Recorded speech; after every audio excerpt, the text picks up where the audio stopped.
vamos a interactuar con lo que un asistente de función fiscal y un asistente administrativo tiene que trabajar y tener como elementos de trabajo. En primer lugar, su código penal, su código procesal penal debidamente actualizado. Y dos, sus manuales o protocolos de actuación interinstitucional. Esa es la clave para poder tener éxito. Si no, nos estamos perdiendo algo más importante, que es también trabajar de la mano con los acuerdos plenarios. ¿Por qué? Porque es justamente la forma en la que vamos a desarrollar estos proyectos. ¿Cuáles son las competencias que este curso que ha sido preparado por Udiapolis pretende para ustedes? Que aprendan a redactar requerimientos claros, precisos, fundamentados, tanto para la investigación preliminar, preparatoria y etapa intermedia. Y este es uno de los temas más importantes. ¿Cuántos requerimientos puedo formular en una investigación como consecuencia de una noticia criminis y de la detención de una persona? Los requerimientos fiscales, para empezar, son proposiciones que el fiscal realiza ante el juez de investigación preparatoria. Es una etapa de postulación, es una etapa en donde pone a conocimiento la necesidad de intervenir para poder encontrar elementos de convicción. ¿Qué son los elementos de convicción? Constituyen los primeros actos que nos acercan a esa prueba que se encuentra un tanto en la nebulosa y que nos va a permitir identificar el qué, cómo, cuándo, dónde se han producido los hechos, quién o quiénes han participado, para construir a partir de ello una historia. Entonces, un elemento de convicción va a estar constituido, en primer orden, por la información y el acercamiento que la Policía Nacional del Perú nos da. Toda noticia criminis viene aparejada en un momento de la detención. ¿Con qué? Con el acta de registro personal, el acta de hallazgo, el acta de comiso cuando se trata de droga, el acta de incautación cuando se trata de bienes. Entonces, si nosotros empezamos a identificar qué es lo que puede hacer una persona que está contraviniendo la ley penal, pues son justamente estos instrumentos que la policía redacta cuando en flagrancia interviene frente al acaecimiento, el acometimiento de un ilícito penal. ¿Se han dado cuenta que ya les he dicho varios verbos? Entonces, ¿qué esperamos? Que la comprensión y en el lenguaje técnico que se maneja en esta etapa nos haga entender qué es lo que yo debo de pedirle al juez de investigación preparatoria frente a la noticia criminis y a la detención de una persona. La preservación de aquellos bienes o efectos del delito que nos van a permitir postular un caso. Por tanto, ¿cuáles son los primeros requerimientos que se va a solicitar? Normalmente es la confirmatoria de la incautación cuando se trata de celulares, armas, comiso cuando se trata de droga, hallazgo cuando el delincuente tenía la droga en su poder o tenía el arma o quizás el bien que sustrajo, pero que en el momento de la huida lo lanzó, lo tiró para evitar que al momento de ser aprendido se le encuentre en una relación directa con el hecho que ha sido materia del delito contra el patrimonio o el delito contra la vida, el cuerpo, la salud o el delito contra la salud pública en el caso de drogas, comercialización de productos o bienes que son para consumo masivo y que podrían generar un daño en la salud. ¿Por qué razón necesitamos cautelar estos bienes? Porque se va a formar lo que se conoce como cadena de custodia. Y la cadena de custodia también va a formar parte de ese elemento de convicción siempre y cuando nosotros tengamos conocimiento de cómo llenar adecuadamente los formatos que constituyen parte de la cadena de custodia. Entonces, en ese sentido, vamos avanzando y nos vamos enterando que la incautación viene a ser la intervención física, la aprehensión o la toma de posesión sobre objetos o bienes tangibles o intangibles que se presumen que constituyen parte del objeto o cuerpo del delito, o instrumento del delito o ganancia del delito. Entonces, cuando alguien les hable del cuerpo del delito, ustedes ya saben que es el bien, ganancia o efecto o instrumento que necesitamos mantener en custodia, en preservación, porque es el medio probatorio real, tangible, que liga al autor o presunto autor con el hecho que se le está imputando. Entonces, tan simple como eso. Comiso viene a ser justamente la toma de posesión sobre ese bien que, de acuerdo a la naturaleza, no le corresponde a quien no es titular del mismo y por tanto debe de ser entregado o devuelto. Entonces, el acta de hallazgo va a constituir el elemento probatorio que de forma inicial se va a denominar elemento de convicción, porque todo lo que se acoja tiene que ser introducido a la actividad procesal. Entonces, no podemos hablar de construir una historia si yo no sé cómo es que esa historia tiene un correlato o una correspondencia con los hechos que son materia de imputación. Por tanto, el acta de hallazgo, en el caso de que haya lanzado el celular, el cuchillo, la pistola, me constituye el primer elemento por medio del cual podré determinar la existencia de un hecho agravante que va a calzar con el tipo penal que se está realizando. Una de las cosas que suele suceder en el turno es que siempre la policía nos llama para preguntar, hemos intervenido a una persona, ¿con qué tipo penal lo calificamos? Siempre nos preguntan eso. Y nosotros le decimos, ¿cómo lo has intervenido? ¿En qué momento? ¿Qué estaba haciendo esta persona? Entonces le decimos, formule las actas y nos la remite. ¿Por qué? Porque quien califica, tipifica, de acuerdo al mandato imperativo de la ley, artículo 4 del título preliminar, artículo 65 del Código Procesal Penal, es el fiscal.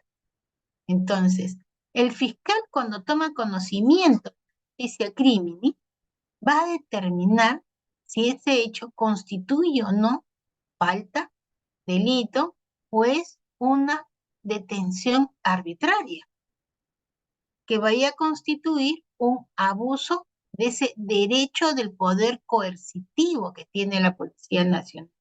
Por eso es muy importante que las actas se realicen in situ. Pero ¿qué ocurre?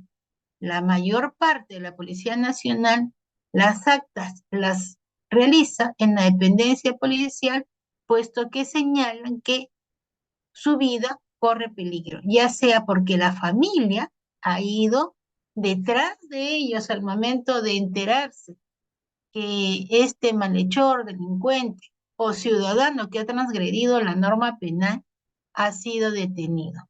¿Cuántas veces hemos visto que se ocasiona toda una trifulca y muchos familiares salen a defender a esta persona que vive al margen de la ley, que conocen, que saben que vive al margen de la ley, pero igual lo defienden para que no lo detecten.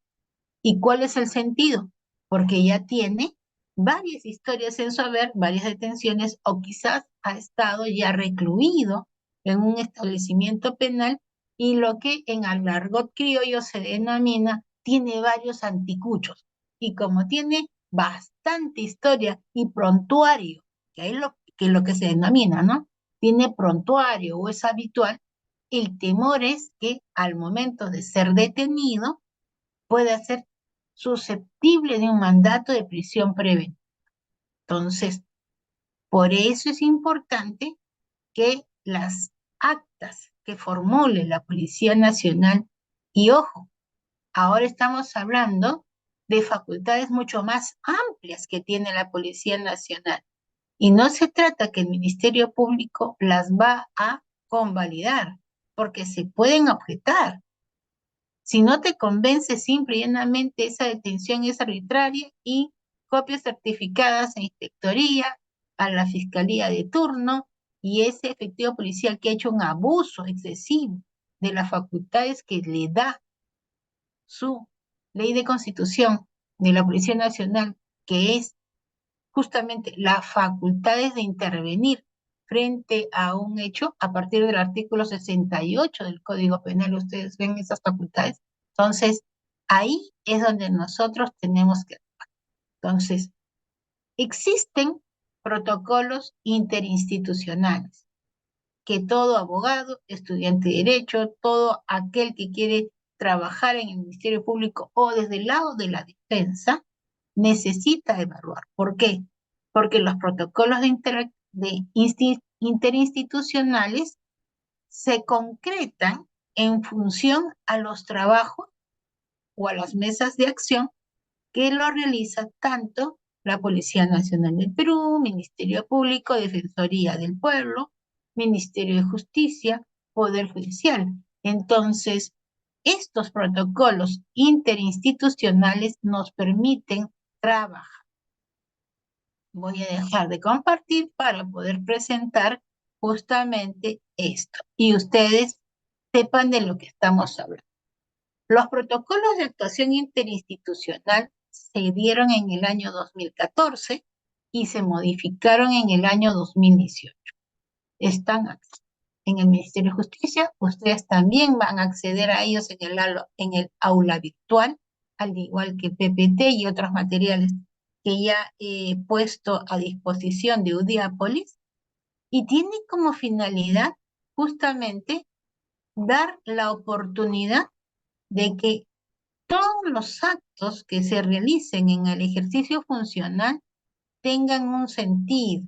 Entonces, miren, tenemos acá protocolos de actuación interinstitucional para el control de identidad policial, ahora que está tanto de moda, que es que te paren en la calle y te pidan a ver tu documento de identidad, y tú entregas tu documento de identidad, ingresan desde su celular. El policía ingresa al CIDEPOL y ve si tienes denuncias requisitorias, o de repente, habiendo efectuado un acto ilícito, realizan una redada, un control de identidad para ver a la persona que probablemente esté transitando dentro del público, pero que resulta siendo el actor importante porque ha sido el generador del agravio de ese bien jurídico protegido. El protocolo interinstitucional para la descarga, ¿qué significa? Cuando nosotros transitamos del Código de Procedimientos Penales al nuevo Código Procesal Penal, ya ahora, el 14 de junio, vamos a cumplir 3 años de la implementación en Lima. Los procesos de descarga significa cómo interactuamos para que todas las denuncias policiales que han quedado en el gabinete, sobre todo algunas que quedaron paralizadas por la etapa de pandemia, continúen su curso y sean de conocimiento y se investiguen. Entonces, lo mismo tenemos con el protocolo específico de gestión, dirección de audiencias, que nos compromete. Tenemos muchas veces un abogado o quizás un fiscal o un sujeto procesal que no sabe comportarse en la audiencia, interrumpe constantemente y el juez, como director y conductor de la audiencia, pues va a establecer los parámetros de acción de cada uno. Y tenemos en el 3.5 el protocolo de actuación interinstitucional para la aplicación de la incautación, comiso, hallazgo y cadena. Entonces, acá tienen ustedes una larga lista. Tenemos el protocolo de notificaciones electrónicas. Por cierto, ya nosotros estamos en procesos de marcha blanca, probando en Lima Este, en Lima Noroeste también, y Lima Sur y próximamente Lima Centro, el proceso de notificaciones virtuales. Vamos a tener una carpeta, así como existe el SINOE en el Poder Judicial, también vamos a tener un programa idéntico en el Ministerio Público que va a dar una garantía y una fiabilidad de la notificación inmediata.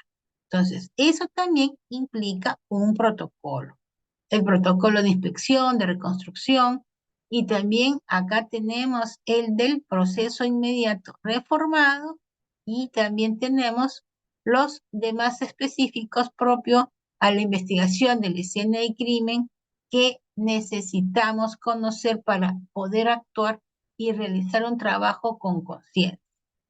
Entonces, esto ya lo vamos a ver un poquito más adelante, se los estamos explicando para que ustedes se ubiquen. Entonces, bajo este aspecto, una de las cosas que vamos a solicitar de forma inmediata es que se realice una intervención y una incautación precisa, perfecta, asegurando e inmovilizando todos los elementos materiales y evidencias que se den durante la intervención. Pregunta: ¿puedo solicitar un allanamiento, un descerraje, y luego convalidar lo que yo encuentre ahí y realizar un acta de secuestro? Sí, sí se puede. ¿Y por qué? Porque voy a preservar justamente ese bien que me va a permitir describir minuciosamente por medida, peso, tamaño, color, espesor, estado, medio en el que se encontraba, y efectuar el recojo y las pericias. Por ejemplo, nos comunican la existencia de una persona que ha sido encontrada en su hogar, colgada, colgada de una cuerda porque se ha suicidado. ¿Por qué necesitaríamos realizar el formato de cadena de custodia adecuadamente? ¿Por qué creen ustedes?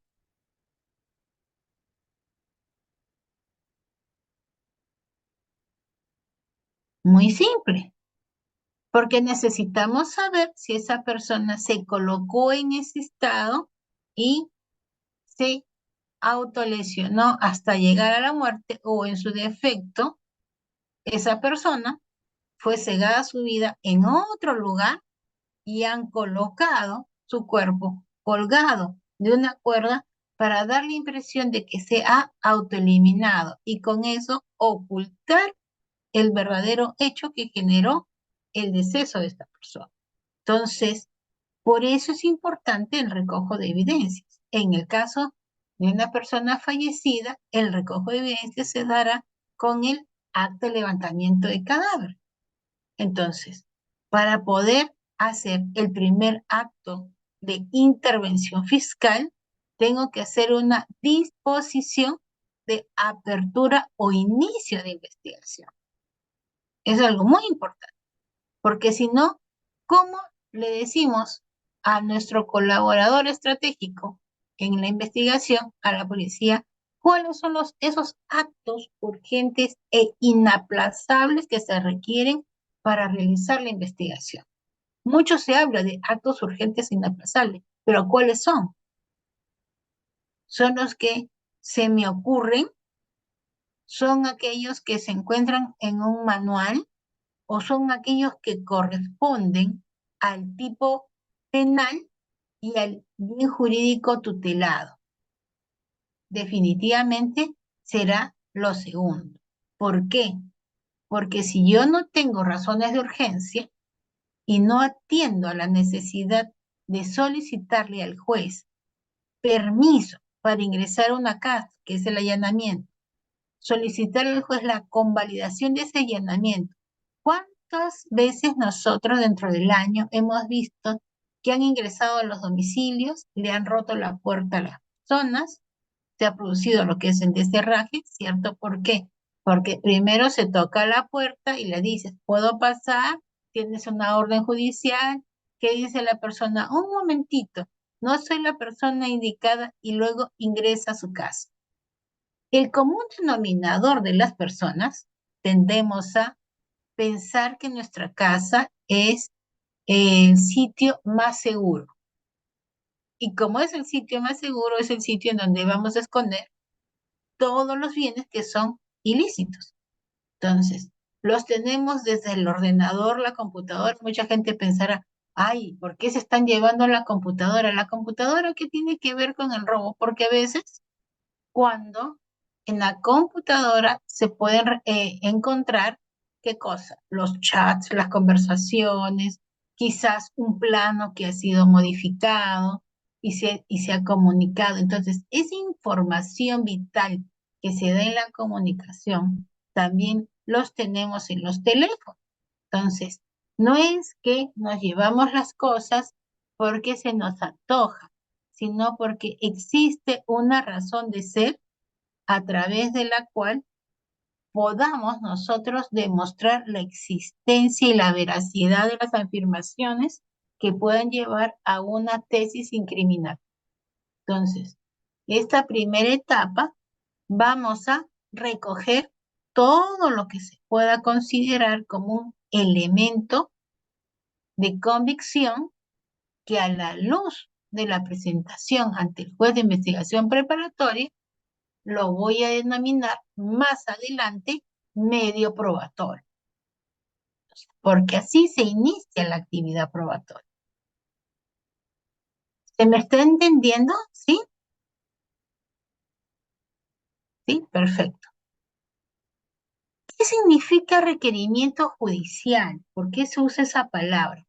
Porque el Ministerio Público eh, emite disposiciones, requerimientos y providencias. Son tres documentos que emite el Ministerio Público, a diferencia de los jueces, que emite proveídos, autos y sentencias.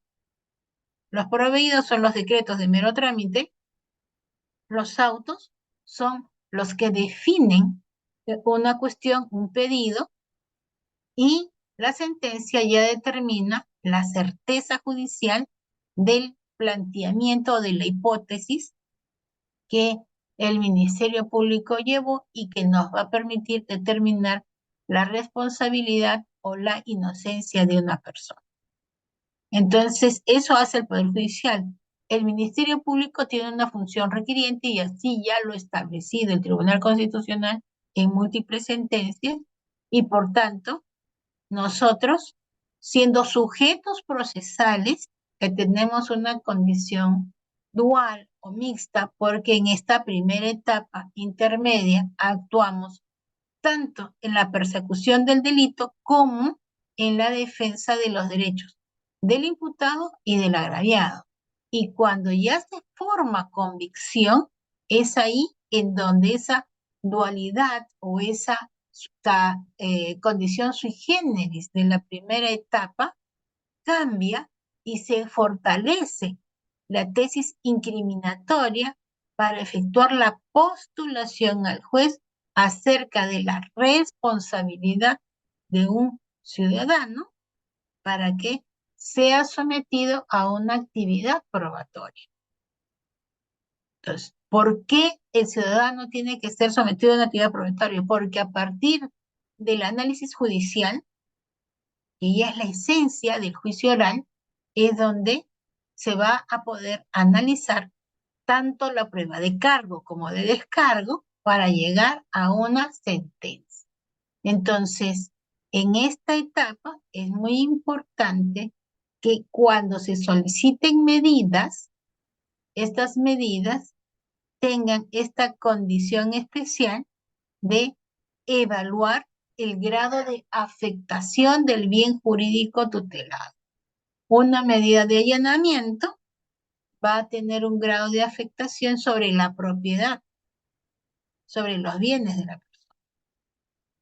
Una medida de incautación tiene como finalidad despojar a la persona de ese derecho de uso y disfrute del bien para ponerlo a recaudo y decirle, señor juez, este bien que ha sido en materia de incautación se lo presenta usted en el juicio oral porque a partir de eso es que se determinará si le corresponde o no a esta persona que ha sido detenida reclamar la titularidad del bien o le corresponde al agraviado, quien probará y acreditará la preexistencia del bien, y es por eso que se da esta facultad que tiene el agraviado de constituirse en actor civil.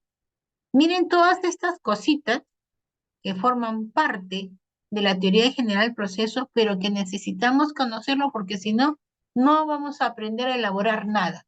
Si yo no estoy ubicado en la parte del proceso, resultará difícil decirle, señor juez, mi propuesta, mi pedido para usted es esto. Y ahora máxime con los proyectos de ley que los congresistas están sacando, que ya quieren que literalmente hasta las solicitudes de allanamiento sean notificadas al abogado defensor. ¿Cuál sería el sentido de notificarle al ciudadano que va a ser investigado que vamos a allanar su casa? Simple y llanamente va a ocultar los actos, los elementos que lo vinculen a él al delito y la prueba se va a perder porque no la voy a encontrar y eso nos va a llevar pues a no tener casos. Hay que tomar mucho en cuenta esto porque en la mayoría de modificaciones que se están dando, en donde hay mayor facultad a la Policía Nacional, se está perdiendo la independencia y lo que per se, por mandato constitucional del artículo 159, le corresponde intrínsecamente al Ministerio Público. Cuando hablamos de que el Ministerio Público es el titular de la acción penal pública, es porque es el único que tiene la facultad de postular el caso ante el juez. La policía no postula ningún caso al juez. O ustedes han visto que la policía en algún momento su informe policial lo lleva directamente al juez. ¿Sí? ¿Sí han visto? Si ha visto a alguien, por favor, me lo dice. No, eso es imposible. ¿Por qué? Por mandato constitucional, la Policía Nacional del Perú tiene la función de ser resguardo de la seguridad pública, del orden público interno. Y por eso, de acuerdo a nuestra Constitución, tiene el deber de colaborar estratégicamente con el Ministerio Público en la investigación y en la persecución del delito. Si nosotros revisamos meramente el artículo 68 del Código Procesal Penal, donde están las facultades de la Policía Nacional del Perú, a ver, les voy a decir, ¿qué dice? ¿Qué dice? Atribuciones. La Policía Nacional del Perú, en función de investigación, sin perjuicio de lo dispuesto en el artículo anterior y con las normas sobre investigación, bajo la conducción del fiscal, puede realizar los siguientes actos de investigación. Bajo la conducción. No dice de mutuo propio. No dice porque a ellos se les ocurrió. Entonces, ¿dónde viene el problema? Que si nosotros no tenemos una buena investigación, el juez no me va a atender a un requerimiento y me va a decir, ¿sabe qué?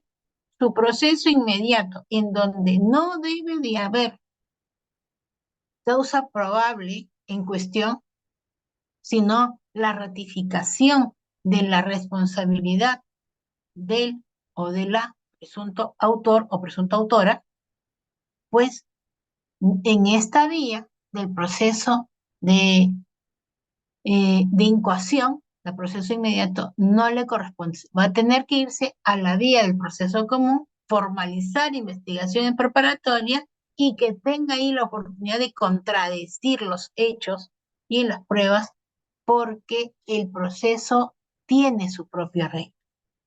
Y como el proceso tiene su propia regla, nos corresponde conocer qué es lo que le vamos a presentar. Entonces, los famosos requerimientos nos llevan primero a tener los datos del juzgado, quién es la persona a quien estamos solicitando el proceso de requerimiento de incoación a proceso inmediato, implícitamente indicar cuál es el tipo penal o la conducta incriminatoria que ha cometido esta persona, para luego señalar cuáles son los hechos. Miren, acá hemos puesto un dato para que nos sirva un poquito de ejemplo. Tenemos un turno del año pasado, de 28 de agosto de 2023, un despacho que se encontraba de turno en el plazo de 24 horas, recibe la comunicación policial de una comisaría, en este caso en el ejemplo lo hemos puesto como Alfonso Ugarte, que ha tomado el conocimiento de la intervención de 3 personas y se produce su detención. ¿Qué necesito saber en este momento antes de realizar cualquier actividad?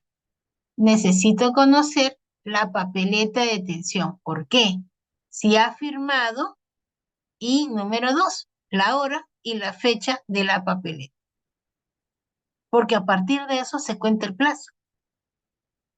El plazo de detención de una persona es 48 horas. Y eso ha sido modificado a razón de que el plazo inicial que teníamos de 24 horas quedaba muy corto, no podíamos hacer investigaciones más diligentes y naturalmente se ponía en peligro la preservación de la actividad probatoria. Entonces, considerar que una persona está inmersa en un presunto delito significa hablar de que puede estar sindicado, implicado, que es sospechoso, pero cuando ya formulamos un requerimiento, esa duda razonable ha inclinado la balanza a que él es el presunto autor del ilícito en materia de imputación. Entonces, acá que hemos puesto que los efectivos policiales en acciones de inteligencia propios a su función. Ahí me quedo. ¿Por qué es importante revisar la ocurrencia de calle común, que es aquella a través de la cual tomamos conocimiento de la noticia crimen? Porque hoy en día, con el tema de seguridad ciudadana, ya no sabemos quién está de guarda, quién está de servicio, quién está patrullando y en qué momento nos pueden intervenir. Porque de repente estamos caminando tranquilamente, viene un patrullero y nos interviene. Aparecen las águilas negras, nos interviene. Entonces, es muy importante saber cuáles son estas acciones propias de inteligencia. ¿Por qué? Lo que para ti es sospechoso, de repente para mí no lo es. ¿Alguna vez ustedes han analizado eso de la conducta de la sospecha inicial? ¿Qué tan sospechoso es que una persona esté caminando? ¿Cuáles son esos actos de sospecha? Si una persona está parada en una esquina y mira a la derecha y a la izquierda, ¿necesariamente va a cometer un ilícito penal? No. Pongámonos en el escenario hoy en día de un padre de familia preocupado, porque su retoño o retoña no llega de la universidad, ¿cierto? Y le dicen, yo te voy a esperar en el paradero todos los días. Entonces, inexplicablemente, un vecino dice, ese señor tiene una actitud sospechosa. Todos los días se para a la misma hora, en el mismo lugar, en un paradero, en una esquina, y camina de un lado a otro, de un lado a otro, y no se sabe qué hace. y luego aparece un bus y ya no lo vemos. Y no nos damos cuenta que en ese bus bajó su hijo o su hija y él simplemente se va caminando con su retoño, con su retoña, pero no tiene ese acto de generar la expectativa. Diferente situación se produce cuando estamos en la zona de evitamiento por Amazonas y vamos a encontrar a un jovenzuelo o a una persona de mediana edad que su actitud no es la de preocupación porque alguien va a venir, sino tiene una actitud vigilante. Entonces, esa actitud vigilante es diferente, porque esa actitud vigilante significa que está marcando quién va a ser su próxima víctima y a quién le va a quitar el bolso, el celular, o si es un varón, le van a ir encima de él, lo van a cogotear, lo van a detener y le van a terminar rompiendo los bolsillos del pantalón para sacarle la billetera, el celular y todavía, como el ciudadano va a decir, pero devuélveme mi celular o devuélveme mis documentos, por favor, encima de todo te los tira. Entonces, en esa situación de desprecio, no, tus documentos no me sirven, pero me tienes plata. Y si no hay plata suficiente, todavía regresa para seguirle buscando si encuentran algo más. Entonces, y eso lo hemos visto en un montón de noticias, eso es pan de cada día en los sitios donde existe mayor cantidad de tránsito y en donde las personas en hora punta lo único que hacen es mirar un objetivo. Quiero ir a tomar el bus para llegar a mi casa a buen recaudo. Pero ahí también viene el otro tema, ¿no? La exposición a peligro constante que hacemos, porque sabemos que estamos entrando por Girón Trujillo y cogemos el celular para llamar o para contestar la llamada. Ya pues, te pusiste. Mejor dile, señor ladrón, llévese mi celular. Por eso es que existen en esos lugares grupos de terna que están mimetizados. ¿Qué significa mimetizados? Están disfrazados, están transitando como personas que van a caminar por la vía pública con la finalidad de poder ver y encontrar a esa persona que está haciendo estas acciones de vigilancia, pero a su vez está siendo también vigilado por esta policía que en actos de querer combatir a esta criminalidad común, pues se va a perder entre los transeúntes para poder atrapar. Entonces, pongámonos en los hechos del caso de Ligier. Los efectivos policiales en acciones de inteligencia propios a su función, cuando se encontraban realizando patrullaje mimetizado, ahora ya saben que es mimetizado, con el objetivo de poder prevenir, intervenir y erradicar fiestas COVID por la jurisdicción. Acuérdense que estábamos en agosto del año 2023, ¿cierto? Toma conocimiento que en un inmueble situado en Girón Unión, 892 piso 7, cerca de Lima, se encontraba realizando una persona conocida como Adriano tatuajes. Y en estas circunstancias, este tatuador aprovechaba esa condición que los jóvenes ingresaban, porque ahora pues tenemos esos cafés modernos donde escuchas música, tomas tragos, pero también te están tatuando, ¿no? Entonces, esta situación se produce y se toma conocimiento de que este joven denominado Adriano estaba micromercializando droga. Entonces, por esta situación se produce el ingreso a este inmueble y sobre pretexto de que aparece un cliente, es que esta persona se identifica como Adriano y le produce la venta de la droga. Muy bien. Entonces, hay algo importante que necesitamos conocer en estos hechos para poder determinar la secuencia lógica de lo que va a tener mi pedido. Porque recuerden que todo lo que nosotros pedimos va a ser sometido a un control por parte de la defensa pública o el abogado de confianza y va a pretender declarar la nulidad de la intervención, de decir que se está violando la libertad personal que se está generando esta conducta de sembrar droga, cuando esta persona es un emprendedor, es un comerciante, es un tatuador, y sin embargo, acá es donde nosotros tenemos que analizar otros hechos como es el acta de registro del inmueble para verificar dónde se encontraban las bolsas que van a llevar a cabo en esta venta de marihuana. Entonces, acá tenemos que se encontró 279 bolsitas de polietileno transparente con cierre hermético tipo Ziploc, conteniendo cada una de ellas raíces, tallos, hojas. Y ojo, que hay algunos casos que es raíces, tallos, hojas y semillas. Al parecer, cannabis activa tipo marihuana. Importante indicar en dónde se encontraba la droga, en este caso en un morral de tela con el logotipo marca Puma, y en el interior se encontraban 3 pipas y una bolsita de polietileno transparente con cierre hermético. ¿Por qué es importante conocer si habían pipas y qué tipos de pipas?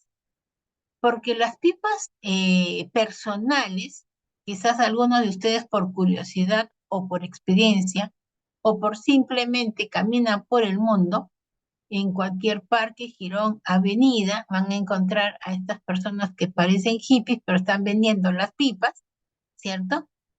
Hay pipas chiquitas, pero también hay unas pipas que tienen forma de flauta.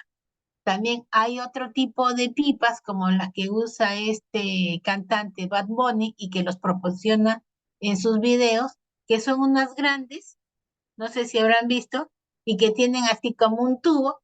Ahora cuando vean en los videos de Bad Bunny lo van a ver. Entonces, y está consumiendo mientras que canta. Entonces, ¿por qué? Porque hay lugares en donde el consumo de la marihuana es lícito, no es un delito. ¿Dónde viene la ilicitud? En el acto de la comercialización. Entonces, si el tipo penal me dice tráfico ilícito de drogas, ¿cuál es la finalidad de tener la droga? ¿Consumirla o ponerla en comercialización y en tráfico hacia otras personas? Esa es la conducta. Entonces, si yo quiero hacer una disposición que me va a llevar a una imputación, pues tengo que enfatizar que la droga no solamente la poseía para su consumo, sino para su venta. Entonces, no hay que olvidarse también que es parte de la costumbre del peruano que el microcomercializador se pone en ese estado previo del consumo para decir, no jefe, no jefa, esto era para mí. Entonces, la pregunta es, de ahí viene pregunta de grado, ¿cuál es el grado de aprehensión que una persona puede tener por el consumo de droga? De repente Víctor, de repente Catherine o Michelle dicen, no, para mí el consumo de drogas significará pues 20 paquetitos, y 20 paquetitos para nosotros es una liga. Una liga tiene 20 envoltorios, pero estamos encontrando acá 269 bolsitas de polietileno. Y en 269 bolsitas de polietileno, ¿cuántos moñitos, ya hablando un poco más específico, cuántos moñitos de marihuana puedo encontrar para luego armar qué cosa? Los cigarros. Y para armar los cigarros, ¿qué necesito? El papel, el filtro, si fuera clorhidrato de cocaína o pasta básica, ¿qué necesitaría? Primero que las envolturas son en papel periódico, algunos lo hacen en papel revista, los más avesados lo hacen en papel tipo Bill. Cuando tú ves a alguien que está mal vestido, deteriorado en la salud y porta una Biblia consigo, no es cristiano, no es evangélico, no. La Biblia le sirve porque desglosando las hojitas van a armar sus porritos y tiene mejor consistencia en el armado. Parece de locos, pero es así. Entonces, ¿Esto qué nos significa? Que una vez que una persona ha sido detenida, yo requiero determinar qué es lo que se ha encontrado en su poder. Entonces, acta de hallazgo para el departamento, para la tienda o para el lugar en donde esta persona se encuentre. Tenemos que hacer una ITP, una inspección técnica policial, que nos describa todos los ambientes. Si hay cámaras de seguridad, preguntarle a los vecinos o a la municipalidad para saber cuál es el sentido de las cámaras de seguridad y solicitar qué cosa. Las copias de los videos para poder ver. En este caso, a este señor Adriano se le encontró en su poder joyas, alhajas, 3 anillos, 3 aretes, un piercing, 2 esclavas, una cadena, un collar, al parecer de plata, moneda nacional, positivo, un billete de 100 soles, 5 billetes de 50 soles. Cualquiera de ustedes diría, pero todos esos billetes son producto de lo que él cobraba por ser tatuador, posiblemente, sí, sea cierto, pero en donde nosotros encontramos mayores indicios, que cuando se trata de personas que realizan actos de microcomercializador y te dicen, ¿a qué te dedicas? No, yo soy reciclador, soy vendedor, pero al momento de realizarse el registro personal se le encontraron muchas monedas y normalmente lo que un traficante tiene en su poder son las monedas para realizar el cambio rápido de moneda por paquetito, ¿no? Entonces, eso nos lleva a estos indicios reveladores de la existencia de un ilícito penal. Entonces, determinar la numeración de los billetes. ¿Por qué es importante colocar en el acta la numeración de los billetes? Para evitar, más allá de toda duda razonable, que te hayan hecho el cambiazo de un billete falso por un billete original. Por eso es que luego, cuando se hacen todas estas actas en donde se van a encontrar todas las monedas, todos los billetes, lo primero que tiene que hacer la Policía Nacional, luego de dar cuenta al fiscal, es depositar ese dinero en el Banco de la Nación, y el depósito del Banco de la Nación pasa a ser una evidencia del ilícito. Con eso, todos felices porque ese dinero está asegurado. ¿Cuál fue la suma total de todo lo que tenía este caballero? 562,10 soles, una billetera de color azul, un equipo celular de marca Huawei, modelo i9, de color tornasol, con número de email, y se colocan todos los datos para luego proceder a lacrar el bien. Entonces, es algo importante colocar, cuando se trata de bienes, quién tiene la condición de administrador. Ustedes deben de haber escuchado en algún momento que para los delitos de trata de personas, cuando hablamos de explotación sexual, en la modalidad de explotación sexual, cuando se ingresan a estos centros de nightclub, ¿a quiénes se llevan? ¿A quiénes se tienen? Al administrador, al que vende los tickets en la puerta, al copetinero, que no es otra cosa que la persona que vende los chicles, cigarrillos, caramelos, ¿cierto? Y a todas las personas. ¿Por qué? Porque las acciones de trata de personas nos lleva a los actos de explotación. Y los actos de explotación nacen un tema de contubernio desde la persona que está en la puerta cuidando a los carros que ingresan hasta aquel que trabaja como barman, administrador. ¿Por qué? Porque se habla de favorecimiento. Favorecimiento, ¿qué significa? Ayudar, colaborar para la explotación. Entonces, esa persona que también de repente en la entrada está pasando volantitos, tarjetitas, ¿no? Solamente se las da a los hombres, pero no se las da a las chicas. Ya esa persona también está realizando actos de favorecimiento porque hay una expectativa con lo que está ofreciendo. Entonces, cuando nosotros tenemos estas especies, vamos a realizar primero este rotulado. ¿Por qué es importante hacer el análisis de este formato A6? que está aprobado desde el año 2006 por el Ministerio Público, porque la cadena de custodia es una evidencia que nos va a permitir efectuar cualquier tipo de acto de postulación o requerimiento. Entonces necesitamos determinar el número del bien hallado, la cantidad, la unidad o medida,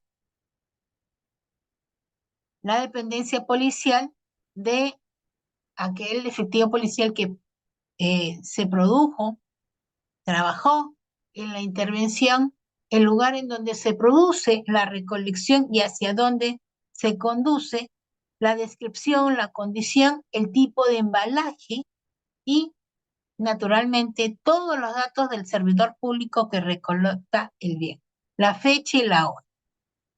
¿Por qué? Porque a partir de eso vamos a remitir esa especie a la oficina del OFICRI para que se haga el peritaje, el examen preliminar químico de drogas y determinar cuál es el resultado, peso, cantidad y calidad del tipo de droga. Si se tratara de, como aparece acá en las fotografías, si se trataran de celulares y sabemos que esta persona se dedica al hurto de celulares, vamos a encontrar una gama de celulares. ¿Qué es lo que queremos saber? Si estos celulares hoy en día los ha utilizado con fines extorsivos o en su defecto, si se ha producido desbloqueo de los celulares, porque hoy en día no todo lo que nosotros hacemos es a través de las apps, ¿no? Ripley, Saga, Metro, Tienda So, Interbank, Scotiabank y todos los bancos, todos te dicen app. Y todo este tema de los aplicativos, aparte de generar desempleo, porque ya no vemos trabajadores en los bancos, ya no tenemos a cajeros o personas que nos ayudan, todos te dicen, entra por la app y haz tu reclamo. Y todo te liga al celular. Entonces, toda la información está ahí, toda la información está ahí.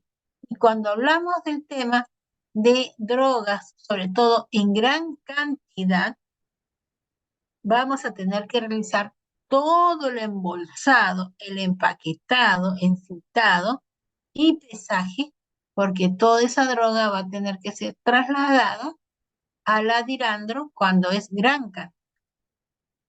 Una de las cosas que es importante es que la disposición que consolida este requerimiento nos habla de las diligencias que se van a realizar. Entonces, describir, miren, acá ya más didáctica no puedo ser. Esta primera imagen nos habla de estas son las bolsitas de polietileno conteniendo las hojas, tallos y semillas de la marihuana. El billete, la serie se encuentra en este lado. Las monedas, vamos a describir el tipo de monedas y el tipo de celular, que es lo que aparece en la descripción.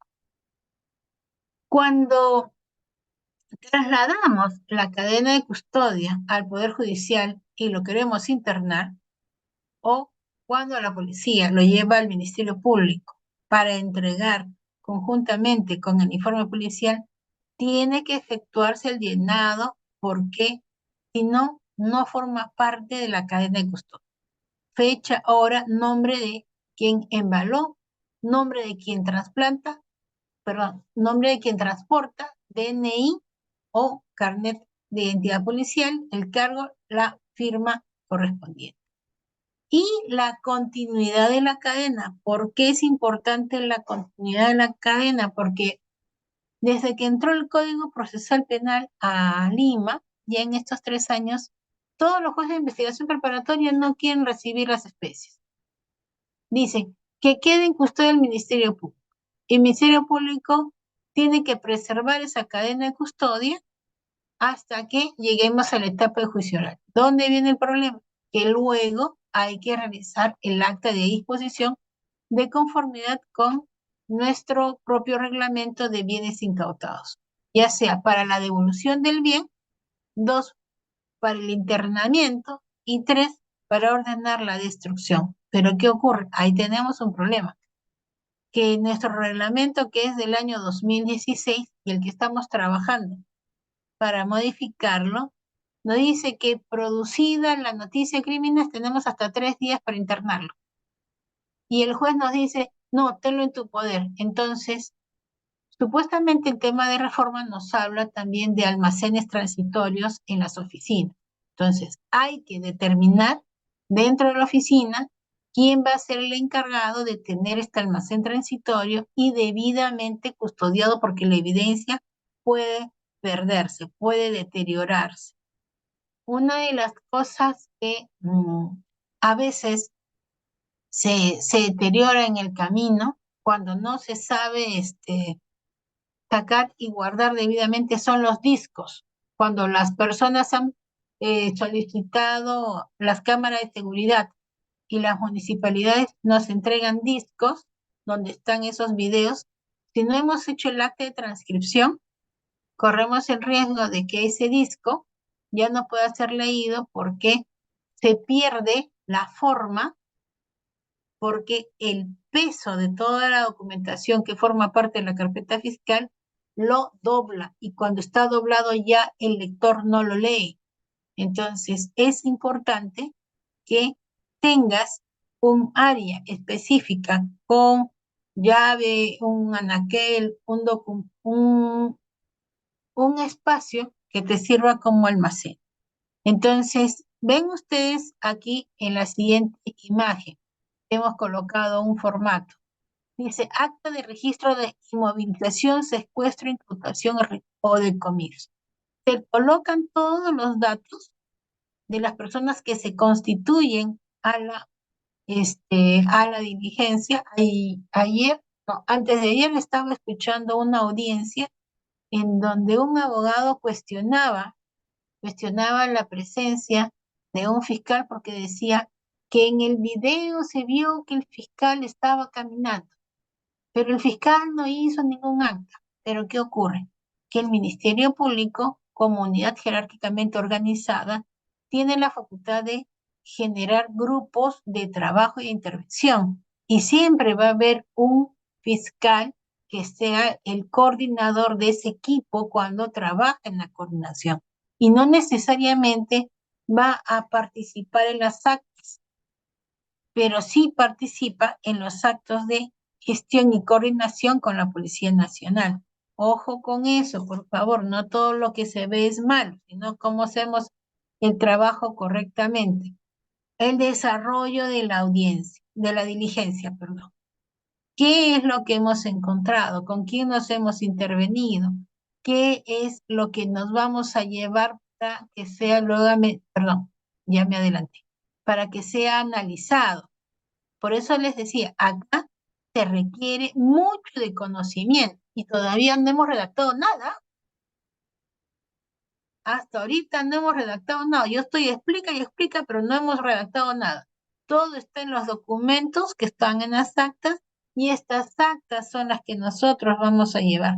Por eso es que en el llenado del acta de registro de inmovilización, secuestro, incautación o decomiso, ¿por qué ponemos secuestro? Porque si solicitamos una medida de allanamiento,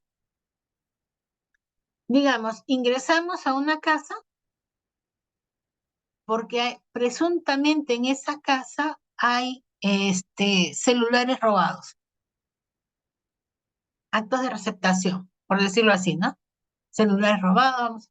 ¿Y qué ocurre si llegando a la casa, en lugar de celulares, adicionalmente encontramos a jovencitas que están departiendo con adultos y son víctimas de explotación sexual? Ese ya es otro delito. Pero tengo que inmediatamente comunicarle al juez que al ingresar a la casa, al hacer el allanamiento, hemos encontrado eh, productos de pornografía infantil, hemos encontrado profilácticos. Para los que no saben qué son los profilácticos, son los condones y otras cosas que son materia de estas acciones de explotación sexual infantil. Entonces, todo eso tiene que ser inventariado. Por eso es que cuando ingresan a los hoteles, ven ustedes que se llevan hasta los colchones. ¿Para qué? para ser luego incinerados. Entonces, todo va a constar en nuestras actas y estas actas van a formar parte de este requerimiento que se va a plantear ante el juez. Los datos de identificación, el número del expediente que se origina como consecuencia de la solicitud, que en este caso es la pretensión del requerimiento confirmatorio de incautación. Algunos dirán, pero ¿de dónde salió el número del expediente judicial? Muy fácil, porque pedimos el allanamiento. Y el expediente de allanamiento resulta siendo que es el cuaderno 1. El de confirmatoria de incautación va a ser el cuaderno 2. Y así, cada pedido que hagamos va a formar parte de un cuaderno judicial. En la solicitud de confirmatoria de incautación, vamos a solicitar, en el caso de nuestro ejemplo, que las bolsitas de polietileno, que eran 230 30 y tantos, forman parte de este pedido, los billetes, el celular, y esta confirmatoria nos lleva justamente a presentarle al juez la evidencia. Entonces, en una audiencia judicial, el juez nos podrá declarar procedente la confirmatoria para luego ir al proceso inmediato. ¿Qué significa el proceso inmediato como proceso especial alternativo que tiene procesos presupuestos específicos de conformidad con el artículo 446 y 447 del Código Procesal Penal? Nos hace mención a que tenemos que revisar el Acuerdo Plenario 2-2016 que nos habla proceso, del proceso inmediato reformado, en donde nos dice que se trata de un proceso célere e eficaz en donde se requiere una decisión rápida, pero partiendo de la existencia de una evidencia delictiva o prueba evidente. Quiere decir que más allá de toda duda razonable, él o ella ya no es presunto, es el autor del hecho, materia de investigación. Entonces, la reducción de la actividad probatoria nos va a llevar a una probable terminación anticipada como salida del proceso y obtener una sentencia. Por eso es que hoy en día los juzgados de flagrancia tienen esa finalidad de llevar a cabo estos procesos en presencia del imputado, y es por eso que nosotros necesitamos conocer cuáles son los presupuestos procesales para poder realizar el famoso proyecto. Entonces, yo no puedo redactar nada si yo no sé esto. Así de simple. Se requiere la incoación cuando el imputado ha sido sorprendido y detenido en flagrante delito, en cualquiera de los presupuestos establecidos en el artículo 250, que ha sido descubierto en la realización del hecho punible, que el agente acababa de cometerlo y es descubierto. O que en la huida ha sido identificado o ha sido identificado después de la perpetración del hecho, pero no han pasado más de 24 horas. Y podemos generar su identificación, ubicación y captura para señalar que la flagrancia ha transitado a la cuasiflagrancia y lo tenemos encontrado, identificado y lo vamos a detener. Entonces, ¿qué tenemos acá? Que el imputado puede haber confesado la comisión del ilícito penal, como de repente no. Y la confesión tiene algo muy importante, tiene que ser espontánea. La confesión no puede ser una condición. Ya, yo digo que soy irresponsable, pero disminúyeme la responsabilidad penal. ¿Qué va a decir el acuerdo? No, el acuerdo no se somete a ninguna aceptación de responsabilidad, porque los elementos de convicción tienen que estar destinados a acreditar la existencia del ilícito, la vinculación con el autor y la afectación al bien jurídico protegido. Entonces, todo esto pasa sobre la base del principio de legalidad y debido proceso, porque esto tiene que ser analizado y evaluado en la audiencia. Entonces, este cúmulo de elementos de convicción son los que nos permiten determinar previo interrogatorio del imputado, porque esa es una de las condiciones sine qua non. Yo no puedo irme a un proceso inmediato si es que la persona no ha declarado. Tendré que irme a una formalización de investigación preparatoria. Cuando se trate los casos de delito de omisión de asistencia familiar, conducción en estado de ebriedad o en estado de drogadicción, pues ahí ya no necesito mayor actividad probatoria que aquella que el juzgado me remitió. Por eso es que en algunos casos de omisión de asistencia familiar, ustedes van a ver que algunos colegas, pues, postulan el proceso inmediato definitivamente con las copias remitidas por el juez de investigación preparatoria. Ya citar a la persona no resulta mayor actividad. ¿Por qué? Porque en el caso de que no se llegue a ningún acuerdo, en el ámbito de la terminación, ya le tocará en la etapa de juicio oral acreditar si pagó o no pagó a la pensión y los devengados. Lo mismo ocurre en la conducción en estado de ebriedad. ¿Podríamos ir a un principio de oportunidad? Sí, pero ¿qué pasa si en el tamiz o en la revisión de los antecedentes esta persona ya tuvo más de uno o dos procesos inmediatos por los mismos hechos? Ya no es posible uno tercero, ya tienes que incoar.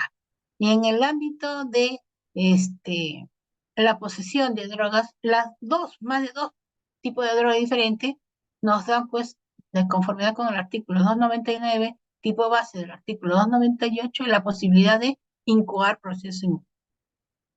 También tenemos en esta etapa el juzgamiento, que va a asegurar de todas maneras la posibilidad de que la persona presente una postulación o una teoría del caso diferente. Tuvimos hace poco una audiencia en donde la teoría del caso del abogado partió de, señor juez, voy a plantear el hecho de que mi cliente no estuvo en el lugar de los hechos.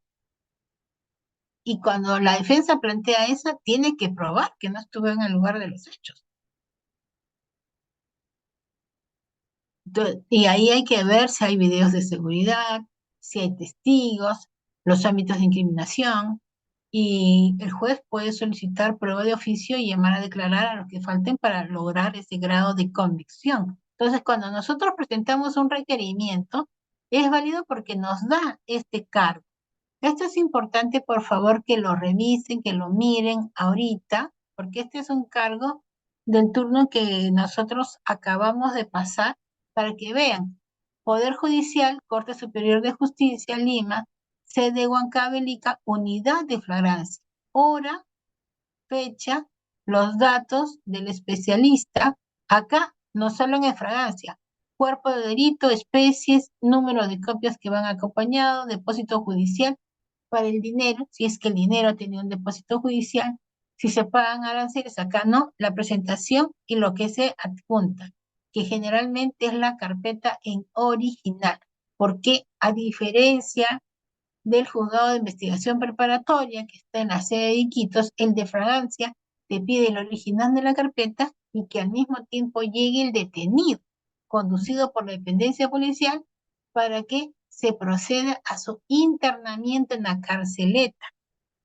Y ya saben ustedes que los jueces tienen hasta 48 horas para señalar día y hora de la audiencia de proceso inmediato. Entonces, en la redacción del proyecto de incoación, vamos a tener mucho cuidado porque en el caso de no llegar a una terminación anticipada y la persona se sostiene y se mantiene en su inocencia, tenemos que formular acusación y ese proyecto tiene que ser presentado en el plazo de 24 horas. Punto. En el requerimiento de incoación, en el acusatorio y en el de sobreseimiento es regla obligatoria. Datos de los sujetos procesales, la imputación fáctica. los hechos precedentes, concomitantes y posteriores. Esto es algo que me encanta, porque para muchos que no están habituados a este tema de hechos precedentes, concomitantes, posteriores, muchos dicen, ¿y eso cómo se come? ¿Con qué se entiende? ¿Dónde encuentro la definición? ¿Qué son hechos precedentes? Son los antecedentes. Los hechos concomitantes, en la línea del tiempo, lo que ha ocurrido en el momento.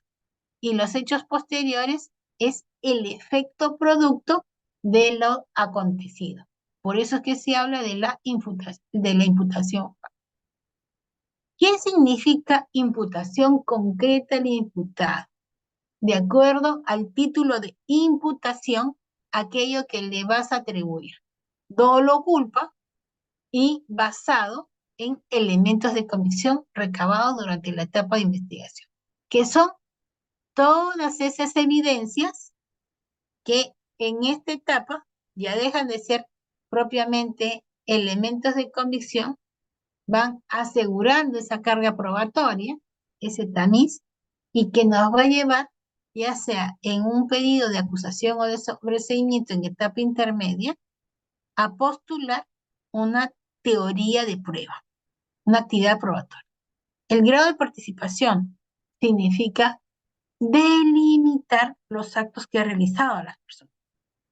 El tipo penal, materia de imputación, nos acerca a esa norma penal y el monto de la reparación civil.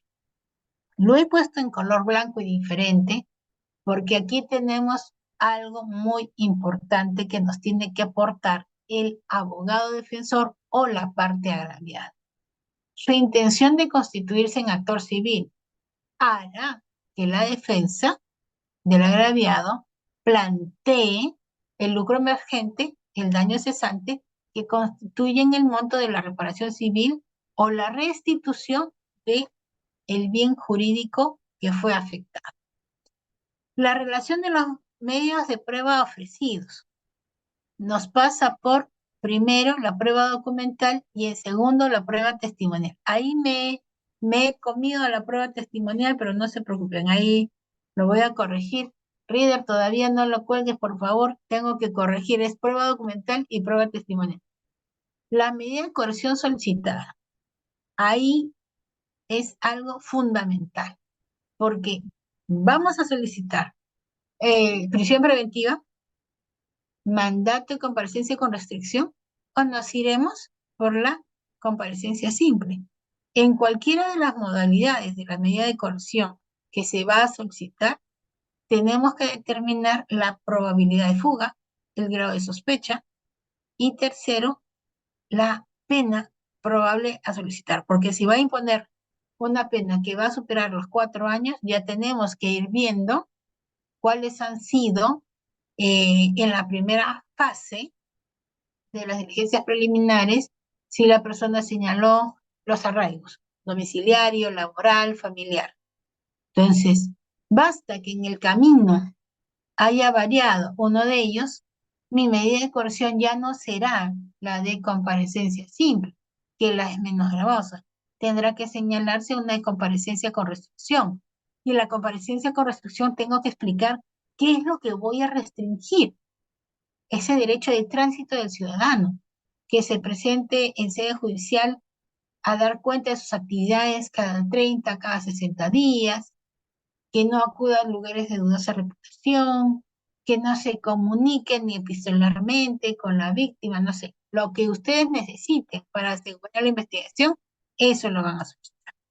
Y en los otros sí, acompañamos los elementos de convicción debidamente separados porque eso lo vamos a presentar al juez y también vamos a presentar la cadena en custodia y el acta de lacrado donde se encuentran los documentos originales que han sido materia de estudio pericial que puede soportar también dentro de la prueba documental, la pericia propiamente dicha, y dentro de la prueba testifical, la ratificación del perito para darle validez a esa declaración.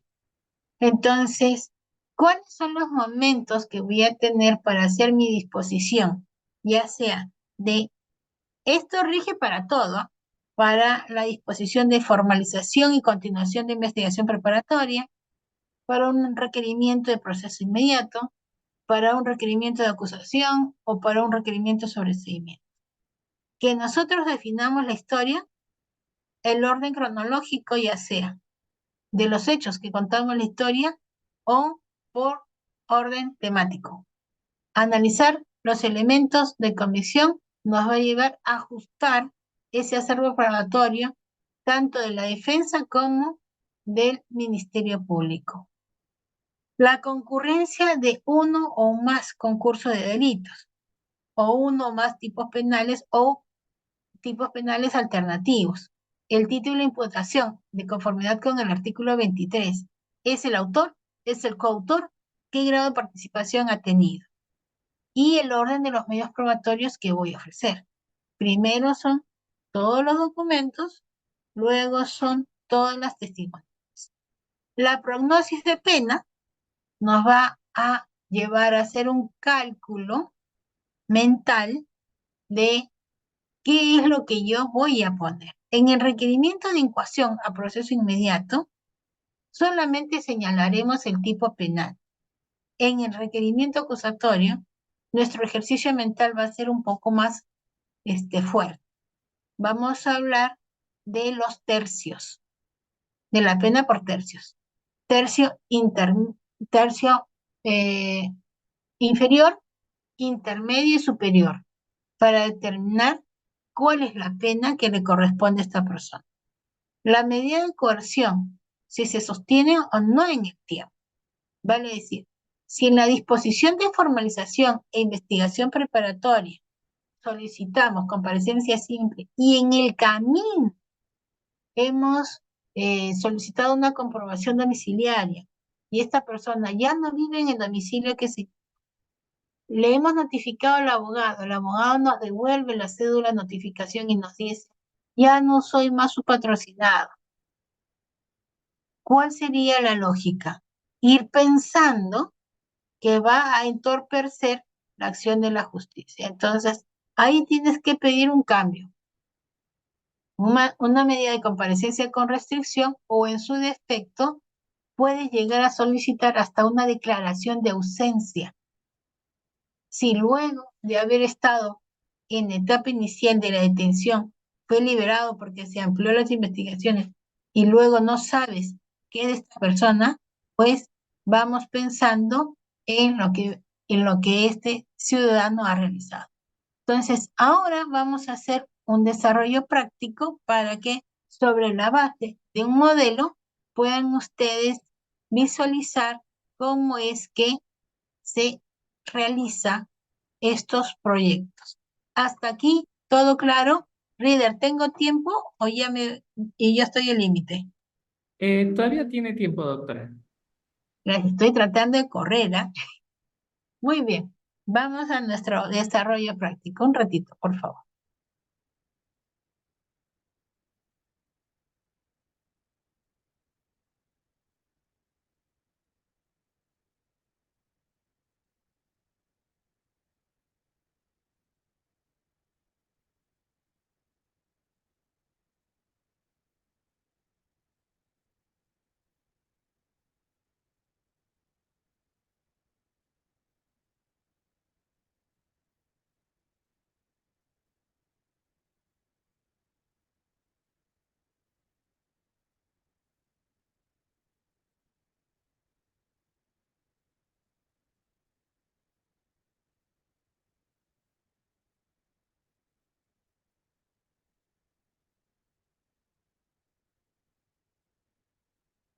Miren, aquí tenemos un requerimiento acusatorio. En este requerimiento acusatorio se parte del desarrollo de la fiscalía. A ver, vamos a ver. Este es un requerimiento acusatorio que forma parte de una carpeta fiscal del año 2010, pero que en buena parte nos va a ayudar. Eso está en la web, así es que no le hemos hecho nada de daño a nadie, porque ya está publicado. La identificación del fiscal, el cargo, el domicilio procesal y contra quién lo hacemos.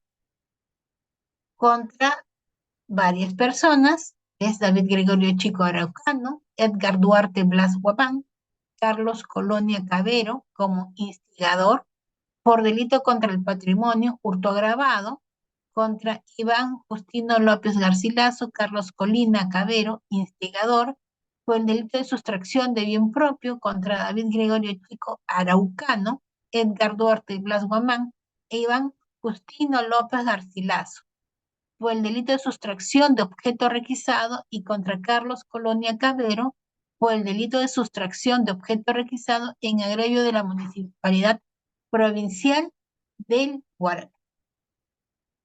Luego tenemos la representación que se hace en función de el artículo 344 y 349 del Código Procesal Penal. También tenemos aquí los datos del imputado, nombres, apellidos, DNI, sexo, estado civil, ocupación, señales particulares, cicatrices, lugar de nacimiento, país. Aquí es algo importante. En tu modelo, tú eres el creador de tu modelo. No necesariamente te puedes guiar por este ejemplo, basta con que pongas tus datos y apellidos. En los sobrenombres o alias, eso es relativo, porque también hay que considerar que a veces la policía te da pues esa asignación de esa alias. Ayer veíamos en las noticias a un señor que estaba llorando porque lo detuvieron, había generado el hurto de celulares a una persona y la policía ya le puso el nombre de alias El Llorón. Entonces, los alias no te van a generar una identificación propia, salvo que pertenezca ya al lumpen o a una banda o organización criminal. Que ahí sí es importante el área porque nos ayuda a identificar la ciudad, el domicilio real, el domicilio procesal, teléfono de contacto si lo hubiera, correo electrónico, nombres y apellidos del padre, de la madre. También tenemos acá con cada uno de los investigados y vamos acá a la descripción del hecho atribuido al imputado. ¿Qué nos dice en este relato? Si se dan cuenta, es un relato bastante corto. Nos dice que la diligencia preparatoria se tiene que con fecha 10 de febrero del año 2010, en horas de la mañana, los imputados David Gregorio Chico Araucano, Edgar Duarte Blas Guamán e Iván Justino López Garcilaso ingresaron al local y sustrajeron en su interior las mototaxis de placa número NG 30013, NG 23879 y NG 17869. Las mismas que con fecha 9 de febrero del año 2010, en horas de la tarde, habían sido intervenidas por inspectores de la Municipalidad de Huaral, por no contar con el sticker oficial de circulación expedido por la Municipalidad Provincial de Huaral, conforme es deberse de la papeleta municipal y boleta de internamiento de fojas 13 a 18. Es de verse, también dice acá, que los hechos imputados fueron realizados en complicidad con otros sujetos no identificados, así como el imputado Carlos Colonia Cabero, en su calidad de dirigente de la asociación Los Naturales, a la que pertenecen los imputados, acudió hasta el depósito municipal junto con otros mototaxistas e instigaron a los imputados y otros sujetos no identificados a ingresar al depósito municipal, lo que efectuaron trepando la pared y puerta municipal, para luego proceder a abrirla y los imputados proceder a sustraer la mototaxis antes mencionada, precisándose que la mototaxi intervenida a David Gregorio Chico Araucano, correspondiente a NG 30013 y Edgar Duarte Blas Guamán, correspondiente a NG 23879, son mototaxis que fueron alquiladas por estos imputados a sus propietarios. La mototaxi perteneciente a Iván Justino López Garcilaso, correspondiente a NG 17869, es de su propiedad, por lo que este último caso se le imputa haber sustraído la mototaxi del interior del depósito municipal cuando éste se encontraba legítimamente en su poder, al haber sido intervenido y conducido para su custodia.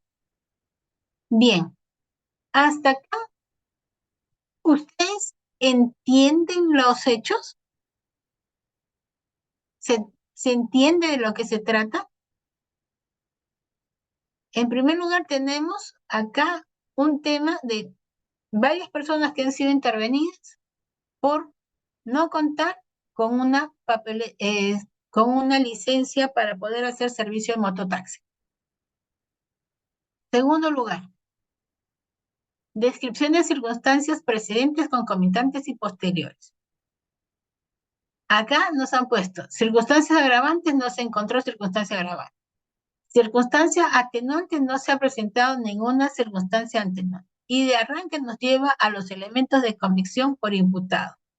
Y a cada uno realiza el título de imputación por hechos y elementos de convicción en relación a cada uno de los acusados para poder determinar qué cosa: la pertinencia, la utilidad y la conducencia.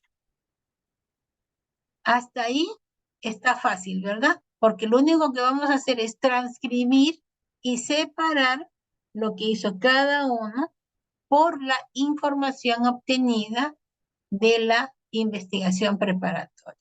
Y aquí aparece. Y luego se señala el grado de participación y las circunstancias.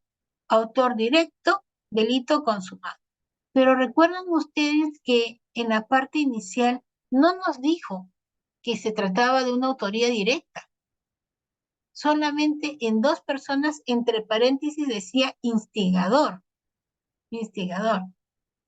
Entonces, encontramos que en esta etapa está aclarando que la conducta atribuida a cada ciudadano va a ser la de autor directo, la de partícipe, la de instigador. Solicitud principal: tipificación, pena, reparación civil y consecuencias accesorias. Por cada uno. ¿Cuánto pide? Una pena propuesta de 8 años. Es menester indicar aquí algo importante, que esta disposición de acusación, este requerimiento acusatorio, es del año 2010. Y el año 2010 no nos exigía hacer el tema de tercios, que el tema de tercios está desde el año 2013 a 2014, si más no me equivoco. Entonces, como modelo para ver el orden es válido, pero hoy en día tenemos que hacer el tema de tercios, que luego te los voy a enseñar. Pero vamos a terminar con este modelo. La relación de bienes que caracterizan el pago de la reparación civil. ¿Se acuerdan que les hablaba de las medidas de coerción? Tenemos la medida de coerción real y personal. Quiere decir que yo podría solicitar los embargos. Puedo solicitar los embargos siempre y cuando existan bienes que son acreditables. ¿Cómo se llama eso? Señalamiento de bienes disponibles. Y al no existir, pues automáticamente tendríamos por no acreditado, y esto lo obtenemos haciendo una búsqueda en registros. La relación de los medios probatorios, la calidad del testigo, su domicilio, ahora le podemos añadir teléfono, correo electrónico, los extremos de la declaración, porque es útil, pertinente y conducente, y también tenemos acá los medios de probatorio documentales, la prueba documental, que es lo que se pretende acreditar o probar con las pruebas. Esto nos llevará naturalmente también a determinar la existencia de una prueba material. Acá tenemos una escopeta de serie NB210598 marca New England, pero me nace una pregunta. ¿Cómo se introdujo esta prueba material si al inicio en el introductorio no me hablaste de la escopeta? Entonces, hay que tener una correlación, una correspondencia de lo que yo solicite con lo que debes. La medida de coerción nos va a determinar qué es lo que queremos. Decíamos comparecencia simple, comparecencia con restricción y acá señalar cuáles serían los actos que nos llevan a una comparecencia con restricción. ¿Qué nos dice acá? Que el imputado no cumple con el control de firmas biometral, que tampoco se encuentra cumpliendo con el pago de la caución, y para esto son informes que se tienen que hacer y notificaciones y requerimientos. Se le efectuaron los procedimientos para que se revoque el mandato de comparecencia y se dicte mandato de prisión. Pero ahí hay un tema importante. Por práctica judicial, si tú vas a solicitar una revocatoria de comparecencia con restricción para irte a una prisión preventiva, eso lo tienes que hacer antes. Hoy en día se hace antes, para luego ir ya a determinar en el primer otro digo si es que quieres irte en proceso, en la audiencia de control de acusación o en la audiencia de control de sobreseimiento, a un criterio de oportunidad o una medida alternativa. Obviamente que en la audiencia de sobreseimiento no vas a plantear eso porque ya literalmente le estás diciendo al juez que luego de haber realizado todo un proceso de investigación, se ha llegado a determinar la no responsabilidad por los hechos que le fueron atribuidos al procesado, ¿no? Y luego tenemos acá ya los datos, los domicilios y se cierra el telón con la fecha. Este, por ejemplo, es un modelo del año 2010 que ustedes lo pueden encontrar en la web. Ahora yo les voy a compartir un modelo que nosotros hacemos en el despacho, que es totalmente diferente y es más actual, es un poco más dinámico. Me permiten un ratito, voy a dejar de presentar este.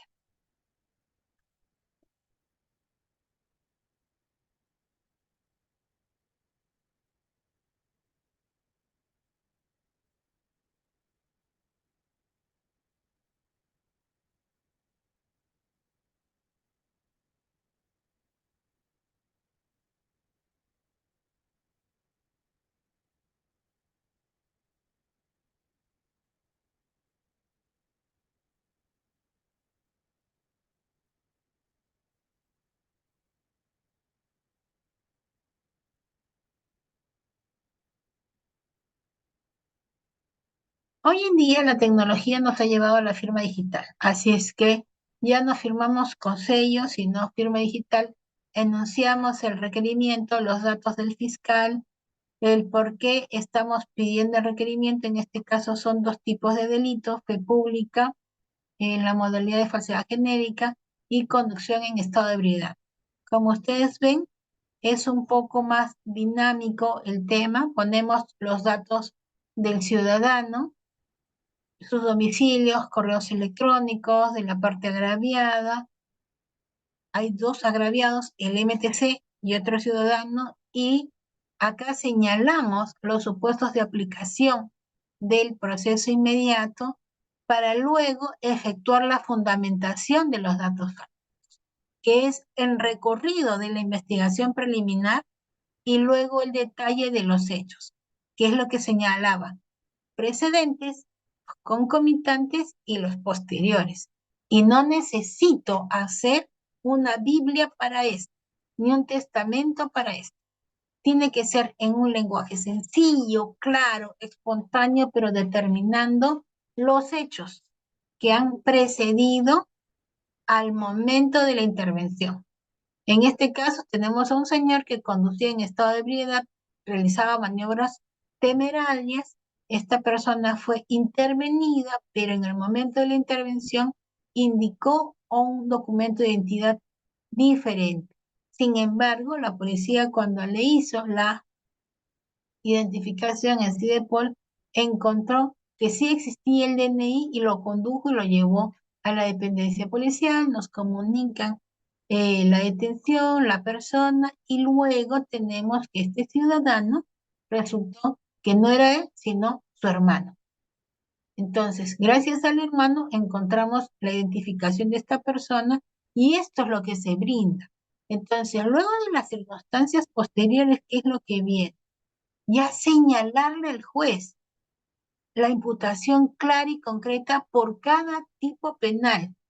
Y es por eso importante que en el ámbito de la tipificación, no solamente hagamos un copy-paste de la norma, sino esta norma tiene conductas rectoras, verbos rectores, que calzan en la conducta del ciudadano y esto tiene que estar concatenado con el análisis y la determinación de que si existen o no conductas de concurso real o ideal. Los fundamentos jurídicos del requerimiento, la enunciación de los elementos de convicción, que son los informes judiciales, las actas de intervención, la declaración testimonial y todos sus síntomas. Y lo vamos analizando y lo vamos explicando para luego ir hacia la fundamentación. Yo utilizo un poco más de la tecnología. Cuando hago consultas web, también le copio la imagen para que el juez pueda verlo de manera más certera y luego señalamos por qué vamos a presentar el mandato de comparecencia simple. Ahora bien, un requerimiento es oralizado. Puede ser que a tu criterio tú necesites determinar por qué quieres la comparecencia simple. Pero no te olvides que esto lo vas a hacer en audiencia. También lo puedes oralizar y sustentar. Y finalmente, la posibilidad de que la parte agraviada se constituya en actor civil de conformidad con el Acuerdo Plenario 2 del año 2016 y pueda determinar cuáles son los criterios que determinan justamente esta imputación. Acá tenemos un vehículo y como hay un vehículo que ha sido incautado en el momento de la intervención, acá este vehículo es sometido a la autoridad de tránsito y es susceptible de una afectación. Entonces, ustedes saben que los vehículos van a ser retenidos y trasladados a los almacenes que tiene la SAT. Entonces, esa es la posición que nosotros tenemos y con eso es lo que nosotros trabajamos y hacemos estos modelos. Bien, ahora quiero darles la oportunidad de que puedan hacer alguna pregunta si lo estiman conveniente. Muchas gracias, doctora. Estimados participantes, estimados y estimadas participantes, si tienen alguna pregunta que realizar, levantan su manito en estos momentos. Por ejemplo, aprovechen la oportunidad que está la doctora, ¿sí? Y como dicen, equivóquense aquí, no en la práctica, porque ahí sí no hay errores. Por favor, levantan su manito, activan su cámara y les doy pase al audio, ¿ok?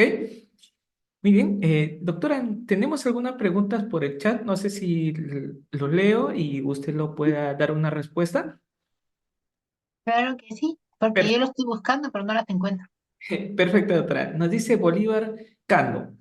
Doctora, buenas noches. ¿Cuál es la diferencia entre un comiso y decomiso? Gracias.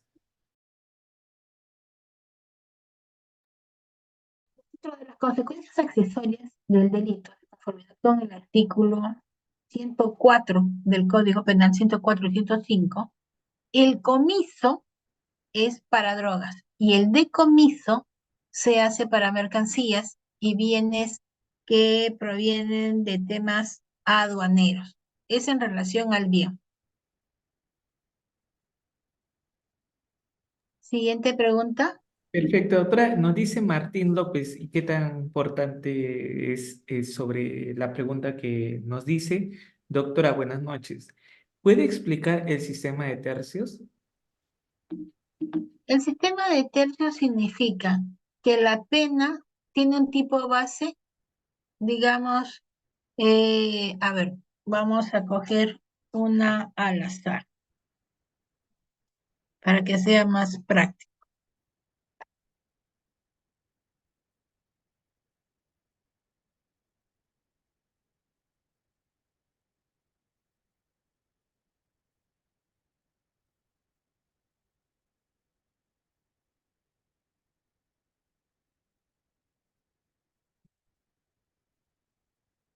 Por ejemplo, ¿no? El delito de homicidio siempre que nos dice el 106, el que mata a otro será reprimido con pena privativa de libertad no menor de 6 ni mayor de 20 años.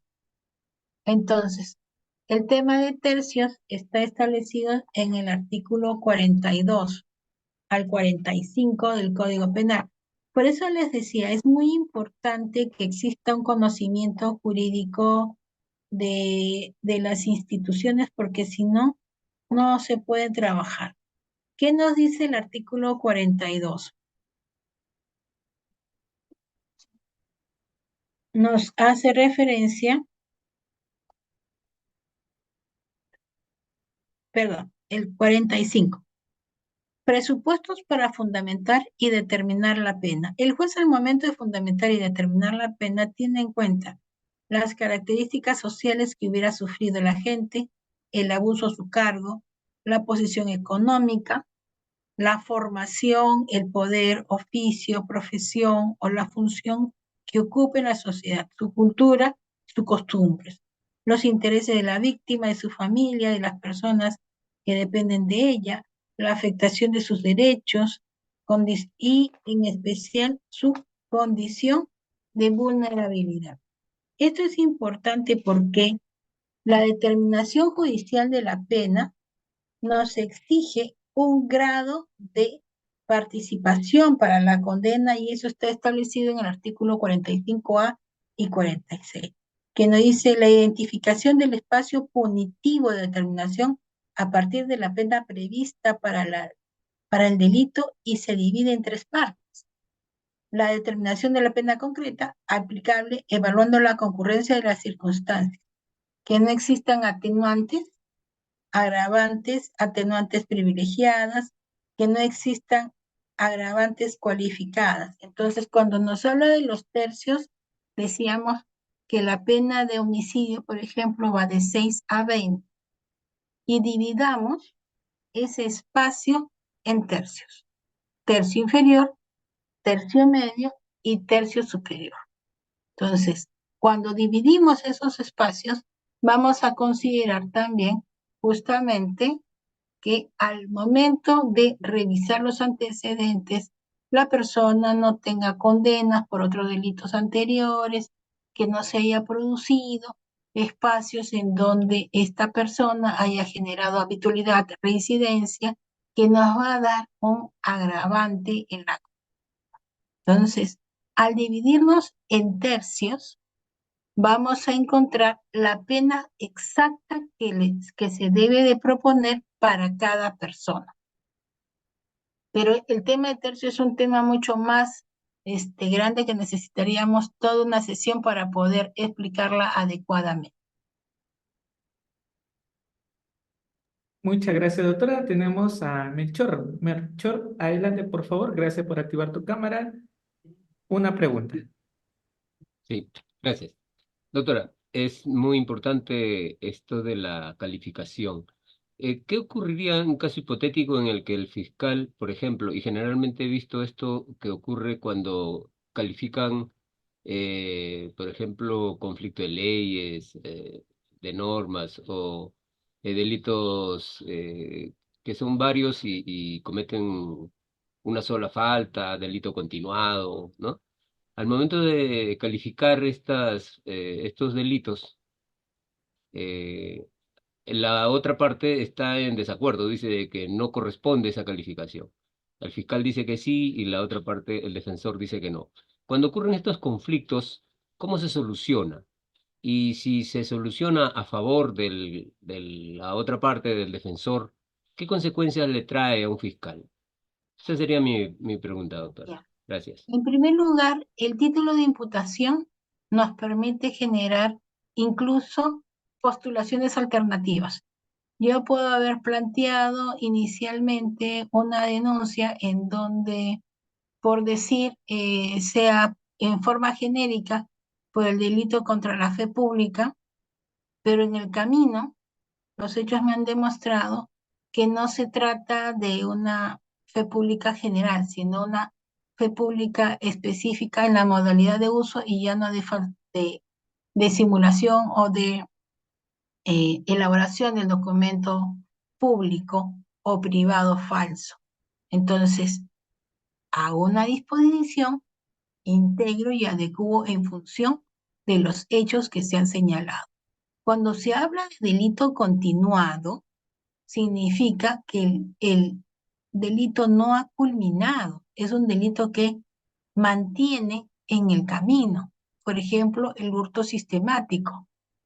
Entonces, cogemos una línea en el tiempo, vamos a ver cuántas veces el cajero del banco estuvo jalando dinero para sí y en ese proceso es donde nosotros determinamos que la concurrencia de acciones no tienen un fin sino hasta el momento en que se descubre y se detiene la resolución criminal.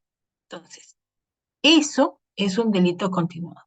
Si yo ingreso a una casa para robar, pero luego resulta siendo que encuentro gente en el camino que me va a impedir que yo sustraiga las pertenencias, las amaniato, las dejo encerradas en el baño, en la cocina, ya ahí, por la condición especial, estoy privándoles de su libertad. Podría ser pasible de una imputación del delito de secuestro, ¿verdad? Pero ¿qué se requiere para el secuestro? Funcionará sola y exclusivamente si yo amaniato a las personas y las llevo al baño y las dejo ahí escondidas mientras que voy haciendo de las millas y sacando todas las pertenencias, todos los bienes para poder llevármelo. No. Entonces, ahí la reconducción para que sea un secuestro necesita que yo pida una recompensa. Si no hay una recompensa, no es secuestro. Simple y llanamente la conducta de tomar esas personas y llevarlas a un resguardo y dejarlas encerradas ahí ha constituido porque mi motivación, mi finalidad no era hacerles daño, sino llevarme los bienes muebles y enseres que son de utilidad para el delito fin, que es el delito contra el patrimonio. Siguiente pregunta. Muchas gracias, doctora. Nos dice William Paul. Hay muchas preguntas, pero son en otras etapas del proceso, por la cual no estoy haciendo llegar la pregunta a nuestra docente. Nos dice William, doctora, buenas noches. ¿En qué caso de que la disposición de inicio de diligencias o formalización de la investigación se concluya con la frase y todas las demás necesarias para establecer los hechos, el fiscal puede realizar cualquier acto de investigación o debe emitir una nueva disposición para aquellos actos no detallados expresamente en la disposición inicial? Bueno, hablamos de una disposición inicial y luego lo demás son disposiciones que continúan la investigación. Entonces, cada disposición va a generar una motivación de por qué yo quiero seguir continuando. Entonces, el recojo de las evidencias me va a llevar a esa suerte de querer saber por qué tengo que ir hacia un determinado norte.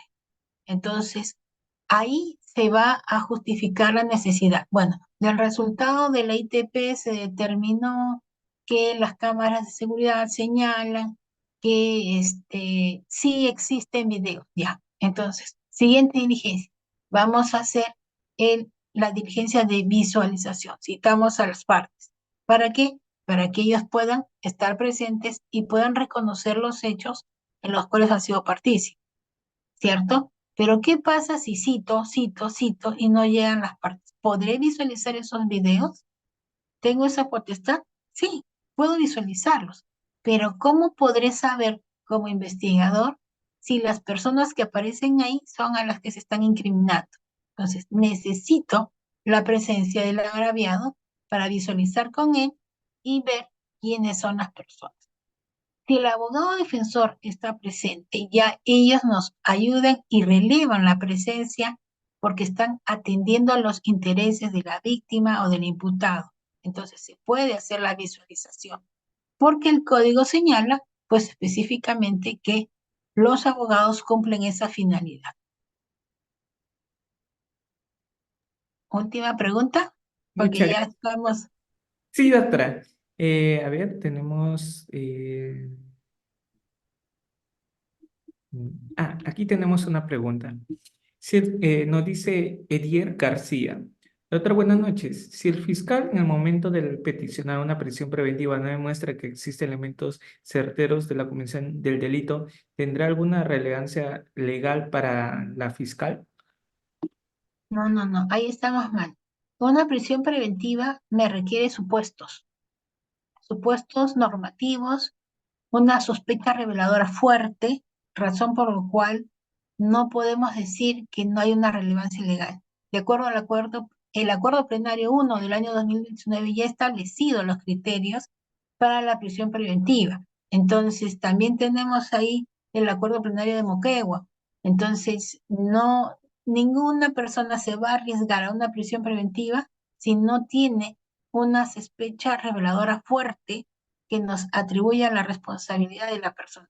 Hay una pregunta que sí me interesa contestar porque nos dice, Mena, en las circunstancias precedentes se puede referir antecedentes de las actividades del autor o solo debe referirse al hecho denunciado en sí. Por ejemplo, violencia familiar, ¿solo debe limitarse al hecho ocurrido ese día o puedo hablar de circunstancias de violencia anterior? En el tema de violencia hay una diferencia sustancial, que es el enfoque de género, el enfoque de interculturalidad, el enfoque generacional. Y los enfoques nos permiten determinar la historia del ciclo de violencia, que puede ser esporádico, alternativo, como que también puede ser permanente. Entonces, ahí sí resulta importante ir señalando la secuencia en forma cronológica hasta el estallido, porque no olvidarse que es un tema de noviazgo, luego viene conflictos, estalla el ciclo de violencia, regresa el perdón, se le olvido y nuevamente la persona sigue permaneciendo en ese hecho de violencia. Entonces, ahí sí nosotros necesitamos determinar la historia. La pregunta de Héctor no la entiendo porque dice la premisa legal se constituye el poder o facultad para que el Ministerio Público pueda acceder a los bienes del imputado. No podría responder porque no entiendo la pregunta. Muy bien, doctora Catarine, muchas gracias por la presente disertación y a cada uno de nuestros participantes que también son parte de la sesión. Gracias por sus preguntas. Doctora, nos vemos en una siguiente exposición. Muchas gracias. Buenas noches a todos. Bienvenidos a Audiápolis.